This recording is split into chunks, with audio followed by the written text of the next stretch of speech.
السلام علیکم جی. عمران حکومت کے وفاقی وزیر برائے مذہبی امور ریلیجس افیئرس کے جو نور الحق قادری صاحب، انہوں نے مطالبہ کیا، ایک خط لکھا وزیر اعظم کو جس میں انہوں نے کہا کہ 8 مارچ کو عورت مارچ جو پاکستان میں یعنی جس کی پلاننگ ہوتی ہے، ایک انٹرنیشنل ویمنس ڈے ہے، اس کو بین کر دیا جائے اور اس کی جگہ ایک انٹرنیشنل حجاب ڈے جو ہے نا وہ پاکستان میں منایا جائے. یعنی یہ فرمائش ہے، ایک خط ہے.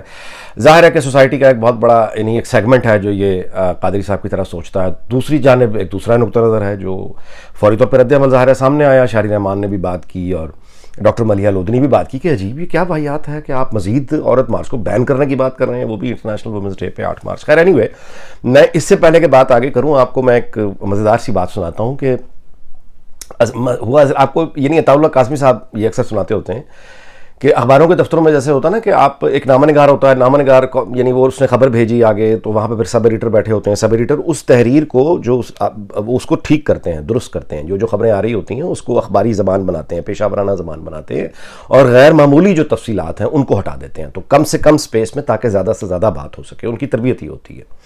تو سب ایڈیٹر پھر آگے سے آ رہا ہے، شفٹ انچارج کو بھیجتا ہے، شفٹ انچارج آگے سے وہ دیکھتا ہے کوئی غلطی تو نہیں ہے، پھر وہ آگے فردر بھیج دیتا ہے اور فائنلی پھر وہ چھپنے کے لیے کاپی چلی جاتی ہے. اچھا، تو ایک وہ نامہ نگار جو ہوتے ہیں ظاہر ان کو بڑا شوق ہوتا ہے کہ یہ بھی مطلب سرخی خود نکالیں، خبر تو بنا رہے ہیں سرخی بھی خود نکالیں تاکہ ان کی ترقی ہو، سب ایڈیٹر بھی بنے یا پھر اس سے بھی آگے جائیں. تو اسی طرح ایک خواہش مند تھے نامہ نگار، تو وہ خود ہی اپنی خبر لے کر آئے ہوئے تھے اخبار کے دفتر. تو سب ایڈیٹر عملہ ذرا کم تھا، وہ اپنے کاموں میں زیادہ بڑے کاموں میں مصروف تھے، یعنی فرنٹ پہ وہ جو مین خبروں میں مصروف تھے کہ غلطی نہ چلی جائے. یہ پرانے زمانوں کی بات ہے، اب تو ہر غلطی کرنا بلکہ اچھی بات سمجھا جاتا ہے.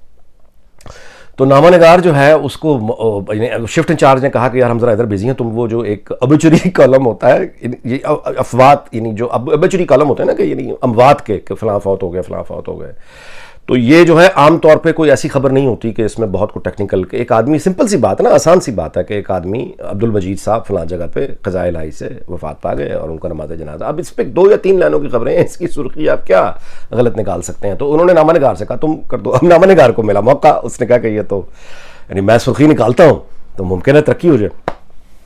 تو وہ انہوں نے چونکہ شفٹ انچارج نے چیک نہیں کیا، اگلے دن اب انہوں نے اخبار دیکھا چھپا ہوا تو ابھی چیز کے کالم میں وہ جو خبر چھپی ہوئی تھی اس کی سرخی نامہ نگار نے جو دی تھی وہ یہ تھی کہ جیسے اللہ رکھے اسے کون چکھے، اور نیچے خبر یہ تھی کہ عبد المجید صاحب کچی دیوار کے گرنے سے یعنی جاں بحق ہو گئے اور کسی نے سچی کہا ہے جسے اللہ رکھے اسے کون چکھے. یعنی اب وہ ایڈیٹر اپنا سر پیٹ کر رہ گیا کہ یہ میں نے کیا غلطی کر دی. اس کا مطلب یہ ہے جیسے خدا رکھے اسے کون چکھے. اس محاورے کا مطلب اصل میں جو ہے وہ یہ ہے کہ آپ اس کا یعنی کہ 8 بندے کسی ایک لفٹ میں سوار تھے، لفٹ گری، 7 بندے جو ہے وہ خدا کو پیارے ہو گئے، 1 بچ گیا. تو اب یہ جو ہے نا کسی کا معجزانہ طور پہ بچ جانا، میرا یعنی میریکل ہو جانا کسی کا، یعنی آپ ٹرین کا حادثہ ہوا، کوئی بہت بڑی کلیمٹی آ گئی، کوئی ارتھ کوئک آ گیا، ایک گھر میں سارے لوگ چلے گئے، ایک کو بچہ بچ گیا، ایک کوئی بندہ بچ گیا جس کی لاجک جس کو نہیں مانتی کہ یہ بچ کیسے گیا، اس کے لیے یہ کہا جاتا ہے جیسے خدا رکھے سے کون چکھے. مطلب ایک آدمی بائک پہ جا رہا ہے کوئی 120 کلومیٹر کی سپیڈ پہ اور وہ گر گیا اور بچ گیا، جیسے خدا رکھے اسے کون چکھے. تو بجائے اس کے کہ وہ اس محاورے کو یعنی جو استعمال اس کا اصل کیا جاتا ہے، اس نے ایک ایسی خبر پہ لگا دی جو بات ہی بالکل الٹ ہو گئی.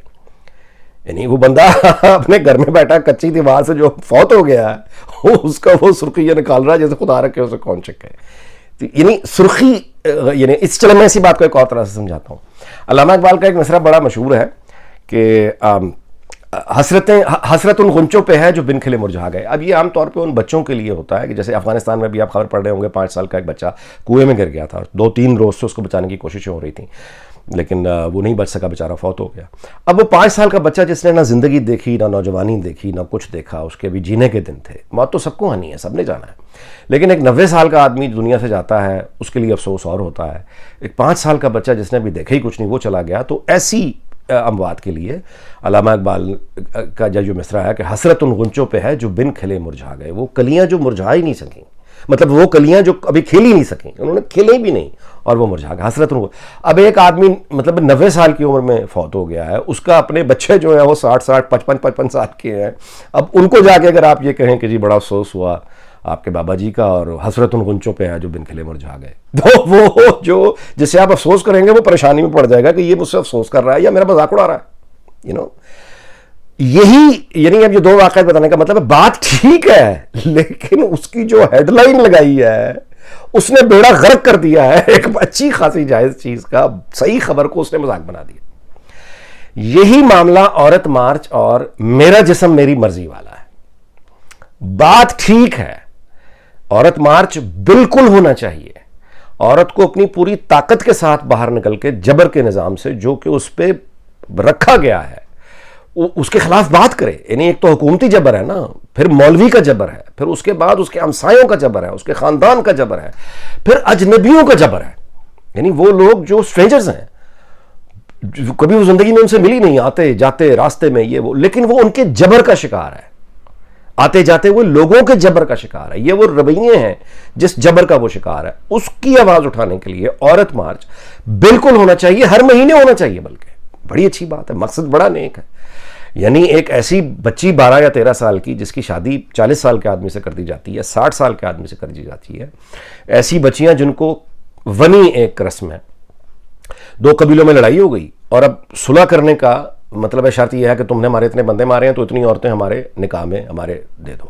وہ اسے کہتے ہیں ونی کر دینا. تو وہ صلح کی خاطر ایک قبیلہ اپنی عورتیں جو ہے دوسرے قبیلوں کے حوالے کر دیتا ہے، جس کے بعد قبیلے میں صلح ہو جاتی ہے. لیکن وہ جن بچیوں کو ونی کر کے حوالے کرتا ہے دوسرے قبیلے کے، وہ جس کے عقد یا نکاح میں وہ بچی آتی ہے، وہ اس کے ساتھ کوئی محبت عشق نہیں ہوتا. بیسیکلی اس کے ساری زندگی اس سے انتقام لیا جاتا ہے اس قتل کا جس کے بدلے میں وہ عورت گھر میں آئی ہے. اس کی زندگی کے بارے میں اگر آپ نے اللہ معاف کرے کبھی آپ دیکھیں تو یہ وہ زندگی ہے جو ہم بھارت میں جیسے شودر یا دلت یا ایسے لوگ جو اگر یعنی بہت بھیانک مظالم آپ سوچ سکتے ہیں وہ ایسی بچیوں پر ساری زندگی ہوتا ہے. یہ ہے بنی، یہ ہے وہ غلاظت، یہ جرم، یہ بھیانک جرم جس کے خلاف عورت مارچ ہونا چاہیے. وہ 14-12 سال کی گھروں میں کام کرنے والی ملازمائیں جو مسلسل مار کھا رہی ہیں، ان کے بال ہیڈ شیو کر دیے جاتے ہیں، ان کے دانت توڑ دیے جاتے ہیں، ناک کی ہڈی توڑ دی جاتی ہے، ان کے بازو توڑ دیے جاتے ہیں. اور پھر وہ جب تصویریں ویڈیو سامنے آتی ہیں تو اب یہ تو وہ چیز ہے نا جو مار سامنے آ گئی، اس کے ساتھ جو اس طرح کی ہر بچی اور بچہ جس جنسی استحصال اور عذاب کا شکار ہوتا ہے گھروں میں، اس کی حکومت کوئی ذمہ دار نہیں ہے، یہ گھروں کے اپنا معاشرہ خود ہی ہے. یہ نہیں تو اینی وے، تو اس ظلم کے خلاف آواز اٹھانا یہ عورت مارچ ہونا چاہیے، بالکل ہونا چاہیے. عورتوں کو زندہ جلا کے مار دینا، چولہا پھٹ گیا جی چولہا پھٹ، پوسٹ مارٹم ہوا تو پتہ چلا کہ بازو بھی ٹوٹے ہوئے تھے، ہاتھ بھی ٹوٹے ہوئے تھے، بازو بھی ٹوٹے، ٹانگیں بھی ٹوٹی ہوئی تھیں. یہ بعد میں پتا کہ جی آگ جل کے مر گیا. تو یہ ہے وہ بھیانک بھیانک بھیانک مظالم جن کے خلاف عورت مارچ ہونا چاہیے، جن کے خلاف آواز اٹھنی چاہیے. لیکن اس جینوئن پرابلم، اس حقیقی مسئلے کا عنوان کیا رکھا؟ میرا جسم میری مرضی. او بھائی، میرا جسم میری مرضی، سیریسلی؟ یعنی یہ جو بھیانک ظلم ہو رہے ہیں ان کو آپ نے ایک عنوان دینا ہے. وہ ساری دنیا میں آپ کو جو عنوان ملا وہ یہی ملا، میرا جسم میری مرضی. ریلی؟ یہ تو کلکتہ یا یہ تو کسی آپ شہر کی یعنی آپ یوں کہیے سیکس ورکرز کا یہ سلوگن ہو سکتا ہے کہ انہیں کام کرنے کی اجازت دی جائے. میرا جسم میری مرضی، یہ ان کا سیکس ورکرز کا ایک یعنی ریلیونٹ ہے یہ بات کہ میرا جسم میری مرضی، میں اس کو بیچوں میں اس کو نہ بیچوں. یعنی یہ اس پس منظر میں تو ٹھیک ہے، لیکن آپ بات کر رہے ہیں اس ظلم کی جو ایک عورت دوسری عورت پہ کر رہی ہے، مثال کے طور پہ ساس بہو کے ساتھ کر رہی ہے. تو اس میں میرا جسم میری مرضی کہاں سے آ گیا؟ آپ تو بات کر رہے ہیں نا اس ظلم کی جہاں پہ ایک عورت کو پکڑ کے جلا دیا گیا ہے. آپ بات کر رہے ہیں اس ظلم کی جو بچی ونی کر دی گئی ہے. آپ بات کر رہے ہیں اس استحصال کی جو عورت کا راستوں پر ہوتا ہے، گلیوں میں ہوتا ہے، بلیک میلنگ کر کے جو اس سے فائدے اٹھائے جاتے ہیں. وہ اپنے یعنی ماں باپ کی دوائی کے لیے، بچوں کی دوائی کے لیے، مجبوریوں کے لیے اپنے کپڑے اتارتی ہے، بلیک میل ہوتی ہے. آپ تو ان مجبوریوں کی بات کر رہے ہیں نا. تو ان مجبوریوں کے نام میرا جسم میری مرضی، کیا یہ کیا ہیڈ لائن آ گئی؟ میرا جسم میری مرضی، یہ کیا ہے؟ اچھا، اس کا پھر جواب یہ دیا جاتا ہے، بائی دا وے ماروی سرمد صاحبہ جو کہ یا تو اس نعرے کی خالق ہیں، یعنی انہوں نے ہی یہ کنسیو کیا ہے، ان کی امیجنیشن ہے، یا کسی اور کی امیجنیشن ہے جس کو انہوں نے مطلب اپنا لیا ہے، اور اس کی وہ اب اس سلوگن جو ہے میرا جسم میری مرضی، اس کے حق میں پورے ڈٹ اور پوری طاقت کے ساتھ وہ کھڑی ہوئی ہیں ماروی سرمد صاحبہ. اچھا، میں آپ سے گزارش کروں کہ ماروی سرمد جو ہیں یہ اگر پاکستان میں ریزسٹنس کی، اگر آپ کہیں نا کہ وہ کون لوگ ہیں جو طاقت کی آنکھوں میں آنکھیں ڈال کے ریزسٹ کر رہے ہیں، جبر کی قوتوں سے لڑ رہے ہیں, سب کے سامنے لڑ رہے ہیں, اپنی جان اور سلامتی کی پرواہ کیے بغیر لڑ رہے ہیں, انجام کی پرواہ کیے بغیر لڑ رہے ہیں, تو جو چند چہرے آپ کے امیجنیشن میں آتے ہیں ان میں ماروی سرمد کا چہرہ پہلے چہروں میں آئے گا. یعنی ان کی عزت اور ان کے احترام میں کمی نہیں ہے. ماروی سرمد ایک بہت مضبوط خاتون ہیں اور بہت یعنی دلیری سے اپنا مقدمہ وہ لڑ رہی ہیں, اس پر قطعاً کسی کو یعنی مجھے کم از کم کوئی شک نہیں ہے. لیکن ان کا یہ جو اصرار ہے کہ میرا جسم میری مرضی اس کمپین کا نام ہونا چاہیے, یہ بالکل بچکانہ اور جاہلانہ عنوان ہے. اب میں ایک قدم آگے بڑھ کے جاہلانہ کیوں کہہ رہا ہوں؟ اس لیے کہ یہ ایک بہت نیک مقصد, بہت اعلیٰ مقصد, ایک بڑا جینون انسانی پرابلم جس کو ایڈریس ہونا چاہیے. جبر کی قوتیں, وہ ملا ہے, وہ پولیس ہے, وہ حکومت ہے, وہ معاشرہ ہے, جبر کی قوتوں سے لڑنا مقصد جو ہے وہ بہت بڑا اور اعلیٰ مقصد ہے. لیکن جب اس طرح کی آپ باتیں کریں گے میرا جسم میری مرضی, تو آپ اپنے دشمنوں کی مدد کریں گے, خاص طور پہ وہ جو ایک رجت پسند ملا ہے, آپ اس کے منہ میں زبان دے رہے ہیں. یعنی جو وہ کہہ رہا ہے, آپ پر الزام لگا رہا ہے, آپ اس کی تصدیق کر رہے ہیں. مثلا آپ عورت کی آزادی کی بات کرتے ہیں کہ اسے پڑھنے کا حق ہونا چاہیے. آپ یہ کہتے ہیں کہ عورت جو ہے وہ گھر کی نوکرانی نہیں ہے, ٹھیک ہے, اس کا بھی اتنا حق ہے, اس کی عزت ہونی چاہیے. آپ یہ کہتے ہیں کہ ایک عورت کو کام کرنے کا برابری کا حق ہونا چاہیے, ایک عورت کو وہ سب کچھ پہننے کا حق ہونا چاہیے جو اس کا دل کرے. اگر وہ سوسائٹی کے نارمز کے اندر ہے تو بالکل ٹھیک. سوسائٹی کے نارمز کس نے طے کرنے ہیں؟ وہ جنرلی ہمارے ہاں, اب اس بحث پہ میں اس وقت نہیں جا رہا, لیکن ایک عورت, اب سوسائٹی نے ہماری ایکسیپٹ کر لیا ہے نا, لڑکیاں جینز بھی پہنتی ہیں, اب شرٹس بھی پہنتی ہیں, بائکس بھی چلاتی ہیں, تو ہو رہا ہے نا. تو باقی اگر آپ انتہا پسندی کی بات کریں تو وہ جو سری لنکن سیالکوٹ میں جس کو آگ لگائی گئی تھی, نہ وہ لڑکی تھا, نہ وہ عورت تھا, اور نہ ہی وہ کوئی اس پہ تو یعنی اس بچہ وہ بھی نہیں مارا. یعنی جتنے خطرے میں کوئی عورت ہو سکتی ہے, مرد بھی اتنے ہی خطرے میں ہے. لیکن میں جنرل پریکٹس کی بات کر رہا ہوں. جنرلی بہت ساری چیزوں کو میرے سامنے, میرے دیکھتے دیکھتے سوسائٹی نے اپنا لیا ہے. مطلب پہلے زمانے میں یہ تصور نہیں ہو سکتا تھا کہ آپ پاکستان ٹیلی ویژن کی اسکرین پہ مطلب عورتیں, یہ پابندی آ گئی تھی کہ آپ نے دوپٹہ ہی نہیں اتارنا. اچھا, دوپٹہ اگر چلو نہیں پہننا تو پھر باقی کپڑوں کا بڑا خیال لحاظ ہوتا تھا. اب آپ دیکھتے ہیں بہت کیجول لڑکیاں آ رہی ہوتی ہیں, سوسائٹی جنرلی ایکسیپٹ کر رہی ہے. خیر, میں واپس اپنے موضوع پہ آتا ہوں. تو ایک نہایت جائز مسئلہ جس کا تعلق یعنی فنڈامنٹل رائٹس سے ہے, جس کا تعلق بیسک ہیومن ویلیوز سے ہے. پاکستان نے بطور ایک نیشن سٹیٹ ان قوانین پر اقوام متحدہ پر سگنیٹری ہے پاکستان کہ وہ اپنے عوام کو یہ حقوق دے گا, ہمارے کانسٹیٹیوشن میں وہ ہے.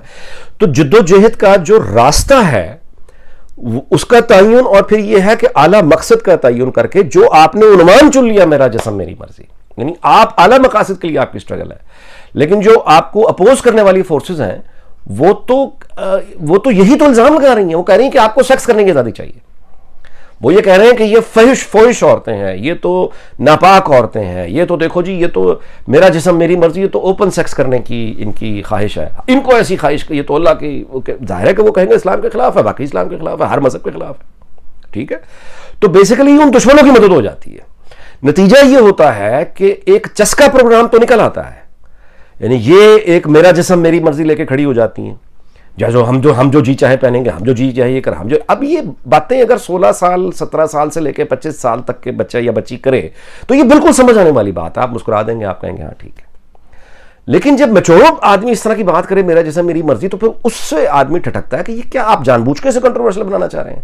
میرا جسم میری مرضی پھر خودکشی کرنے کے لیے بھی یہی بات اپنائی جا سکتی ہے. دنیا بھر کے معاشروں میں خودکشی جرم کیوں ہے؟